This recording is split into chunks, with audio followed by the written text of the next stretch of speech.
Halo semua, balik lagi di NV Writing dan kali ini kita akan membahas tentang hashtag di rumah aja dan game-game atau challenge-challenge nggak gabut sih, tapi challenge-challenge yang mengiringi hashtag di rumah aja atau stay at home. Nah, mungkin kita akan bahas 3 aja yang gue tahu ya. Karena 3 itu yang viral, yang nggak viral juga sih, yang gue tahu sih pokoknya. Dan satu yang viral yang hashtag until tomorrow. Gimana sih sebenarnya? Jadi kita langsung masuk aja. BTW ini jam berapa sih? Jam 11.40 malam dan masih ada motor kan. Padahal di tempat gua udah diperpanjang daringnya sampai akhir semester dan orang-orang udah pada banyak yang pulang tapi masih ada yang keluar. Luar biasa sekali. Oke, langsung aja lah. Game-game yang akan kita bahas pada hari ini adalah ya efek dari kegabutan orang-orang karena mungkin mereka nggak biasa di rumah, jadi pengen mencari sesuatu yang baru gitu dengan mereka di rumah tapi tetap seru-seruan. Nah, yang pertama itu mungkin teman-teman yang main WA biasanya ada di WhatsApp ya, gamenya ya seperti say hey atau panggil namaku maka akan aku tulis beberapa hal tentang kamu ya. Ini sebenarnya awal-awal game ini lumayan fun sih, lumayan gimana ya, lumayan kita tinggal say hey kemudian orang-orang itu dengan tulus bikin 5 atau beberapa hal tentang kita lah, ada yang ngedeskripsiin, ada yang bikin 5 hal. Namun seiring perjalanan waktu ya prank mulai masuk ke game ini kan. Oleh karenanya game ini kemudian terus berlanjut. Yang itu yang gue rasain ya, nggak tahu kalau di tempat kalian itu gamenya tenar apa enggak, tapi yang kalau di lingkungan teman-teman gue sih lumayan tenar. Gimana kalau misalnya ada yang ngetik di WA statusnya say hey atau panggil namaku, aku akan bikin beberapa hal tentang kamu, terus kamu bilang hey, ya kamu terjebak, kamu harus melakukan hal yang sama juga dan kamu harus siap-siap capek ngetik untuk mendeskripsikan orang-orang. Misalnya kamu lagi sibuk tapi demi sportivitas kamu harus harus terlibat dalam permainan. Nggak apa-apa sih sebenarnya bagi orang yang gabut, dan lumayan mengisi waktu. Namun bagi mereka-mereka yang sudah punya kegiatan dan pada akhirnya game ini pun punya punya daftar pertanyaan yang harus dijawab, seperti pertanyaan tentang siapa orang yang kamu suka, apa kebiasaan buruk kamu, dan itu akhir-akhirnya juga mengumbar aib lah, seperti game yang akan kita bahas selanjutnya. Penilaian gue untuk game tersebut lumayan positif pada awalnya karena kita bisa kenal dengan orang-orang yang mungkin teman dari teman kita yang sebelumnya kita belum kenal dan dia deskripsikan dengan baik gitu, kita bisa kenal. Tapi at the end of the game ya balik lagi itu prank. Oke, itu aja mungkin untuk game yang pertama.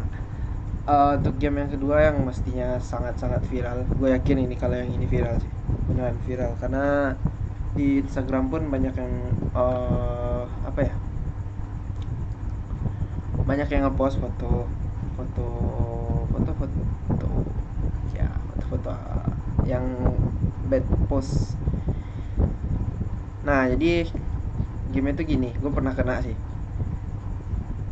kan. Misalnya ada yang ngepost foto yang captionnya until tomorrow. Nah, jadi pada postingan tersebut lo nggak boleh like tuh postingan tersebut gitu. Kalau misalnya lo like berarti lo adalah salah satu orang yang akan terkena terkena prank dari game tersebut. Dia akan ngirim ke lo disuruh nge-upload foto bad post lo dan keep 24 jam atau keep sampai hari esok dari lo ngirim. Yang sebenarnya ini sih yang dipermasalahkan. Gue nemuin sebuah status juga sih dari WhatsApp, dari kontak temen gue, yang dia bilang bahwa game atau challenge-challenge yang ada di yang berkembang itu seperti Until Tomorrow yang paling viral itu apa ya, membuat orang tidak bisa mengapresiasi dari apa yang orang lain lakukan. Nah, contohnya dampak negatifnya bisa jadi kita akhirnya nggak mau like foto orang atau apa yang orang-orang kirim di feed atau di Instagram, karena kita berpikir bahwa mungkin itu prank, mungkin gua akan kena, atau kita nggak mau komen-komen status orang-orang di WhatsApp yang misalnya hanya berisi status dan mereka benar-benar mau ngomong gitu.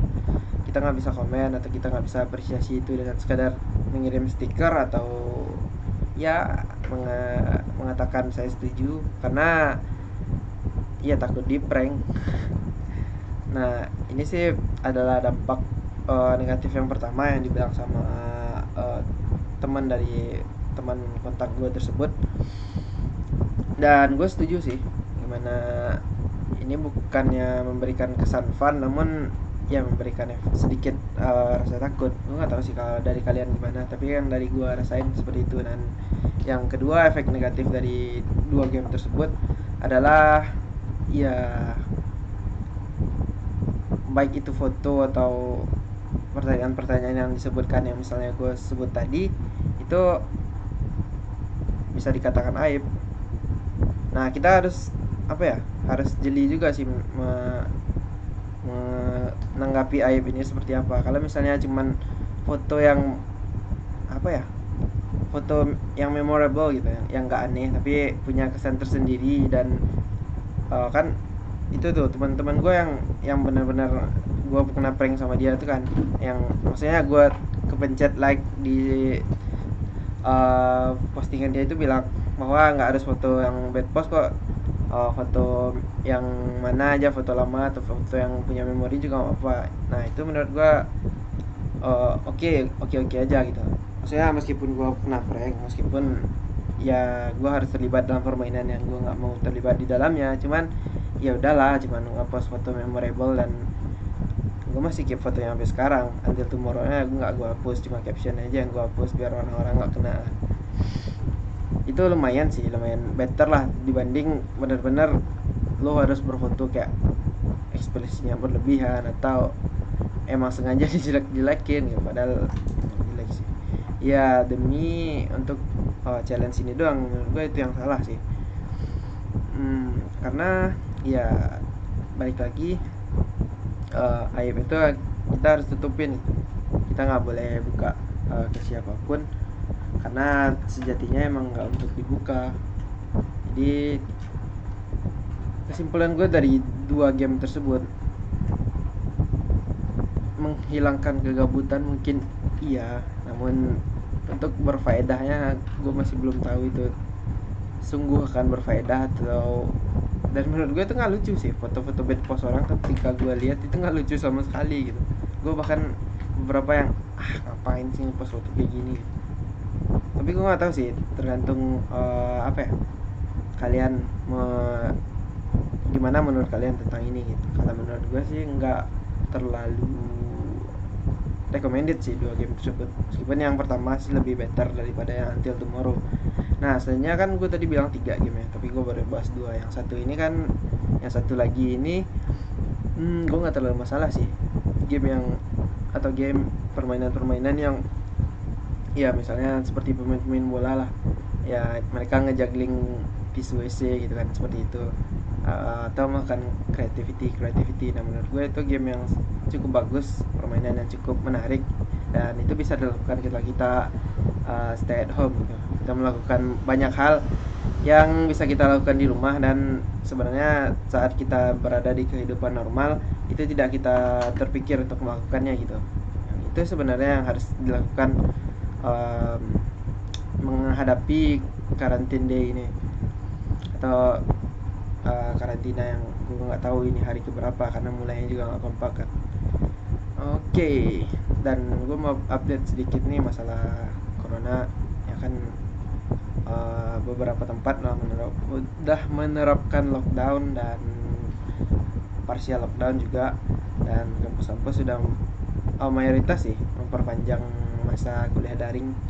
Ya, gue ingin mengingatkan lagi kepada teman-teman untuk berhati-hati, lebih waspada, dan kalau bisa kita sama-sama berharap untuk tidak kena dari bahaya penyakit atau wabah pandemi corona virus COVID-19 ini. Yes, ya.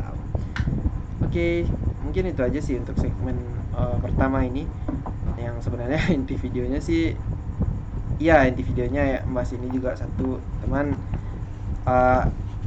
Dasar dari gue bikin video ini sebenarnya ada satu hal yang mungkin ada di segmen berikutnya. Nggak mungkin sih, pasti ada, karena segmen berikutnya itu bahas itu. Kalau nggak ada ya ngapain gue bikin segmen berikutnya gitu kan. Oke, sampai jumpa di segmen berikutnya. Oke, kita masuk ke segmen berikutnya. Ya mungkin beberapa hari yang lalu ya, gue udah posting sesuatu di Instagram. Mungkin di Instagram NView Rating gue belum post ya, tapi di Instagram pribadi gue udah post beberapa contoh, beberapa keterangan, dan juga gue memakai beberapa orang atau minta tolong beberapa teman gue untuk jadi model gitu. Karena sesuatu yang sekarang udah gue pegang, sesuatu yang beberapa bulan yang lalu gue pernah bilang ke kalian itu akan segera launching, dan sekarang udah gue pegang barangnya. Sebenarnya gue udah bikin sih waktu itu siang ya, ketika barangnya baru datang gue udah bikin first look sebenarnya, tapi karena siang ya dan orang-orang di luar ini masih rame, dan juga entah kenapa nggak bisa dibuka videonya, jadi gue akan first look yang bukan first look ya, karena udah gue lihat dalamnya juga, tapi gue akan sedikit nge-review lah gimana barang ini secara tampilan. Gue akan nge-review secara isinya karena takutnya spoiler, padahal di dalamnya udah ada spoiler juga. Jadi langsung aja kita akan nge-review sebuah buku ya. Oke, ini dia buku yang udah gue bilang ke kalian ya, buku yang gue bikin, buku ketiga yang udah gue terbitin. Judulnya adalah Merindukanmu dari Venus. Oke, terbitnya Maret 2019 ya, tanggal berapa sih gue lupa juga ya, udah pokoknya Maret gitu. Oke, kita kan langsung mulai dari cover mungkin ya. Cover kayak gini, covernya ini yang tulisan-tulisan ini agak timbul ya, jadi dan juga mantul gitu kan, mantul cahaya gitu, jadi lumayan oke sih dari covernya. Dan gambarnya juga gue suka warnanya lumayan terlihat gak dipaksain, terlihat natural. Nah, gak natural juga sih, terlihat tajam dan gak maksa. Dan ini di bawahnya ada kita akan lihat cover belakangnya itu kayak ya udah simple sih. Sebenarnya gue berharap bahwa yang ya ini bumi kan, iya buminya ini sampai di belakang, namun ya nggak apa-apa sih cover belakangnya hitam, nggak hitam sih, polos kayak gini ya. Dan ini ada judulnya, ada sinopsisnya dikit, terus ada nama penerbit, NView Rating sama komunitas gua, dan ini ISBN ya. Yang di belakang sih polos ya, nggak timbul kayak yang di depan. Ini orangnya juga mantap sih. Dan apa ya, yang gue suka dari penerbit kali ini adalah di bagian ini sih, di bagian jilidnya gini, ini kayak mantap sih. Jarang juga sih ada buku atau novel yang jilidnya sampai kayak gini. Ini kan kayak jilid-jilid buku apa ya, buku cetak mungkin. Emang ini buku cetak kan kayak buku-buku paket sekolahan gitu, jadi nggak gampang lepas itu kertasnya. Kalau dari bahan kertas ini lumayan, jadi dalamnya kayak gini. Ya aduh gue nggak gampang lepas malah. Oke, gue kira sebenarnya ini kan lembar tanda tangannya di pertama ini, tapi ternyata enggak, karena tidak ada nama penulisnya. Ternyata prank sih, sedikit tuh prank ya. Jadi di sini yang ada nama penulisnya. Jadi di sini kalau misalnya nanti mau tanda tangan di depan sih bisa buat pesan-pesan ya, kalau misalnya ada yang masih pesan atau apa gitu. Dan selebihnya itu sama. Dan ini ceritanya sampai di lembar terakhir ini ada sedikit tentang penulis ya. Ini buku pertama gue btw yang pakai tentang penulis. Sebelumnya enggak, karena ya gue berpikir bahwa emang harus dimasukin sih penulisnya siapa biar orang-orang tahu juga sih gitu. Sebelumnya buku gue nggak ada yang masuk gini, jadi gue baru tahu sih kalau beberapa buku Terelie yang awal itu masukin nama penulisnya dia kan. Kalau yang sekarang kan kayaknya enggak sih, kalau udah aja gitu ya. Gue kan sedikit terinspirasi dari Terelie nih ceritanya, jadi sosok nggak mau masukin itu kan, cuman sepertinya harus lah dimasukin untuk awal-awal ya. Apa lagi ya, tapi yang paling gue sayangin sih dari buku ini tuh cuma itu ya, kayak kita nggak dapet apa sih itu namanya, penanda buat bacaan gitu, sampai mana kita baca gitu kan. Nah, biasanya ada penandanya gitu. Kalau di Green ada sih, setahu gue di Green doang ya ada. Nah itu sedikit disayangkan sih, karena lumayan ikonik kan lumayan ikonik gitu. Jadi kalau kita lagi nandain itu kan dapat sesuatu yang eksklusif gitu, kita cuma bisa dapat dari buku ini, dan itu kita nggak dapetin sayangnya. Oke, menurut gue secara tampilan ya worth it nggak sih di harga normal. Harga normalnya btw 75.000 ya, gue udah pernah bilang di video sebelumnya kenapa harga normalnya 75.000. Harga sebelum launchingnya 60.000 dan harga PO nya 50.000, tapi PO nya udah tutup.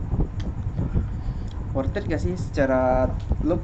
Ini dihargai 75.000, menurut gue worth it ya. Bukan karena ini buku gue ya, tapi lebih dari itu ya, emang nggak terlihat bajakan sih. Dan buku-buku yang nggak terlihat bajakan biasanya emang harganya segini gitu. Karena itu worth it ya udahlah sih. Tapi ya kalau teman-teman mau beli silahkan DM aja ke, terserah tadi yang kontak yang gue udah tunjukin tadi, atau misalnya kalau teman-teman lihat aja di Instagram yang Feel Writing itu biasanya ada kontak gue untuk teman-teman hubungi, dan mungkin gue akan taruh di bawah juga. Oke, mungkin itu aja wifi gue mau ngomong review, gue mau ke sebut wifi gitu. Review dari Merindukanmu dari Venus, dan juga kita udah ngomong tadi sedikit tentang masalah game-gamean, challenge-challengean yang worth it atau enggak, yang penting atau enggak sih untuk ada di saat coronavirus ini sedang melanda. Jadi itu aja mungkin sedikit dari gua, semoga bisa bermanfaat. Kalau nggak bermanfaat biasa ngabisin paket gratisan dari provider. Oke, mungkin itu aja, sampai ketemu di video selanjutnya. Jangan lupa jangan lupa mikir sih. Dan itu aja, ketemu lagi di video selanjutnya. Padahal itu udah aku ngomongin tadi, Pak. Ya udah, bye bye.